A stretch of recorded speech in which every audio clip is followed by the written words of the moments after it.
I never thought love could disappear so quietly, like a candle that burns out while you're still sitting in the dark, believing it's still glowing. That's how it felt with Ethan. When I first met him, everything around me was noise, deadlines, crowded subways, and a constant ache of loneliness that I tried to cover with coffee and playlists. I was working at a small design firm in Seattle, the kind that survives on late nights and the smell of burnt espresso. Ethan was the new photographer we hired for a campaign. The first time I saw him, he was standing near the studio window, light falling over his face as he adjusted his camera. He looked calm, too calm for a city that never slowed down. And then he smiled at me. Just once. But it was enough to make something in my chest shift. We started working together almost every day. He was always patient, listening to my ideas, asking questions that made me think differently about art. Somewhere between the early morning shoots and long editing nights, we slipped into something neither of us could name. He'd bring me coffee just the way I liked it, too sweet. I'd pretend not to notice the way his fingers brushed mine when he handed over the cup. We were surrounded by people, deadlines, and noise. But every time our eyes met, it felt like the world went quiet. Still, neither of us said the word love. Maybe we were afraid it would ruin the fragile thing we were building. Maybe we thought it was safer to pretend it wasn't real. One evening, after a long photo shoot at the lake, everyone packed up and left. The light was fading, and the water looked like glass. Ethan asked if I wanted to stay for a bit longer. Just 5 minutes, Lena, he said. I nodded. We sat on the dock, our feet barely touching the water. He told me about his childhood, how his parents used to fight until the walls shook, and how he promised himself never to fall in love with someone who could break him. I listened quietly, feeling the weight behind his words. Then he turned to me, and for the first time, he didn't look calm. Lena, he said softly, I think I broke that promise.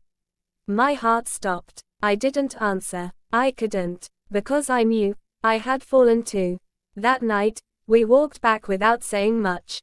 But everything had changed. We were no longer two co-workers sharing moments, we were something more, something fragile, something real. For a while, it was perfect. Late night calls, morning texts, long walks with coffee cups in hand.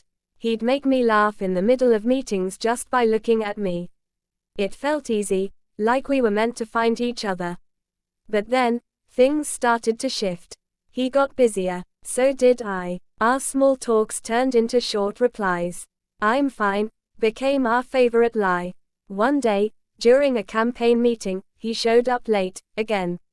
I'd been defending one of his ideas, and when he finally walked in, he didn't even look at me.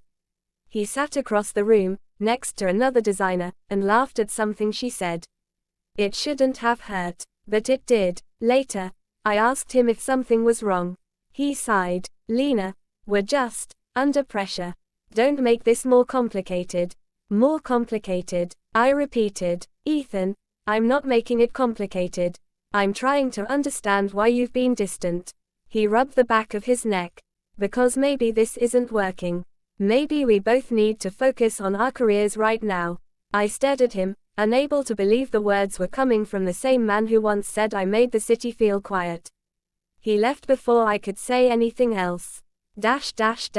Weeks passed. The office felt heavier, quieter.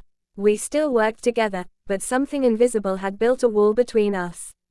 We'd talk about projects, but not about us. Every time I looked at him, I could see the words he wasn't saying. Then one day, he stopped coming altogether. The company said he took a photography job overseas, New Zealand. He didn't tell me, no text, no call. Just gone. That's when I learned how silence could hurt more than any goodbye. Months turned into a year. I tried to move on. I started freelancing, focusing on my own art, pretending I didn't check his photography page every night just to see if he posted something new. He did. Beautiful landscapes, sunrises, faces of strangers. But never mine. Until one evening, he did. It was a picture of the Seattle lake, the same place we sat together the night he said he broke his promise. The caption read, "Some memories don't fade. They just wait for us to come back."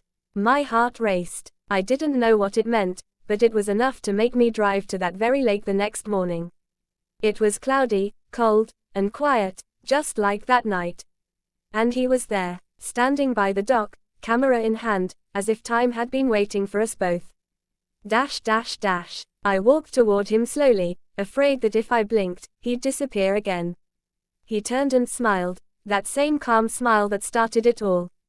Hi, Lena. I wanted to be angry. I wanted to ask him why he left, why he didn't call, why he thought he could just come back after a year. But when he looked at me, all the anger I'd built crumbled. You left, I said quietly. I know. He took a step closer. And I regretted it every day. Then why didn't you say something? I tried, he said. Every time I picked up my phone, I thought I'd ruin your peace. I thought maybe you'd already forgotten me. I tried to, I whispered. It didn't work. He smiled, eyes shining. Same here. For a long time, neither of us spoke. The wind moved through the trees, the lake shimmered, and everything around us felt still, as if the world was holding its breath, watching what would happen next. Then he said, I don't know what comes next, Lena. I just know I don't want to keep missing you. Something inside me finally let go. All the pain, all the waiting, all the nights wondering if he ever thought of me, it all melted into the simplest truth: we still loved each other. So I said, then don't. He reached for my hand. His fingers were cold, but they fit perfectly between mine, just like before. And right there, on that quiet dock where everything began, I realized something: love doesn't always need an audience. Sometimes, the most beautiful things happen when no one's watching. Dash dash dash. Epilogue. It's been 2 years since that morning by the lake. Ethan and I now run a small creative studio together: photography, design, and storytelling. People often ask how we came up with our brand name, Second Light. I just smile and say, because sometimes love deserves another chance to shine.